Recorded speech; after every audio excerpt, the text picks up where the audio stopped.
Hello guys, কিতাহরা সব আছেন নি বালা? আমিও আছি বালা। আমি এখন যাই আর গিয়ে আমার বাড়ির ছাদের উপরে, আমার ঘরের ছাদের উপরে। সো বৃষ্টি দোয়ার কয়েকদিন পরে খুব সুন্দর একটা রোদ উঠছে, ধান শুকানির দইছে, ধানগুলা শুকানি ওর। তো আমি এই উদ্দেশ্যে আইছি না, আমি ধান শুকানির উদ্দেশ্যে আইছি না, আমি আইছি আরেকটা উদ্দেশ্যে। আজকে রোদ উঠছে তো আমার জানে ওলা যে আম চাটনি খাইতো। এখন আম চাটনি না খাইলে জানে মানতো নাই, দিতেও হইব। জানে জানে যখন কইলাইছে তে আর কই কিতা করার, জানলে আম চাটনি খাবাইলাই। তো গাছও আছে, গাছও আমও আইছে মাশাল্লাহ অনেকটা। তখন ও আম ফাড়াত লাইগেছি।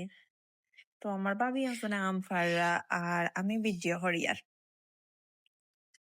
আমার আবার গাইছে জানা যদি একটা জিনিস কইলাই যত সময় পর্যন্ত দিছি না অত সময় পর্যন্ত জানে মানতো নাই, দোয়াও লাগবো তার মাছ। মাস্ট তো কয়েকটা আম পারছি আমরা, দুই তিনজনে খাইম, বেশি না, আমি আর ভাবি। আর আমার ছেলে তো খাইতো না এটা, এটা হে খায় না আম চাটনি। তো আমরা খাইয়া এখন হয়তো খোকা গাইস সুলানি হয়ে যায় আমগুলা, সুলানি হওয়ার পরে ব্লেন্ড করিয়া কি পেঁয়াজ গসাইয়া আমরা এগুলারে ভর্তা বানাই দিই। তো হয়ে গেছে গাইস আমার ভর্তা। আর কিলা ভর্তা বানানি তা শেয়ার করছি না, এটা আলহামদুলিল্লাহ সবে জানেন। তো নাগামরিচ সিরিজ দিয়ে ভর্তা বানাইয়া খুব মজা লাগছে গাইস খাইতে। তো যাই হোক আমার জানে যত তো কইসন তখন দেয়া খুব জানতে খুব দিছি, দিয়া খাইয়া জান বলো হয়েছে। তাইলে ভালো থাকা গাইজ, ওকে বাই।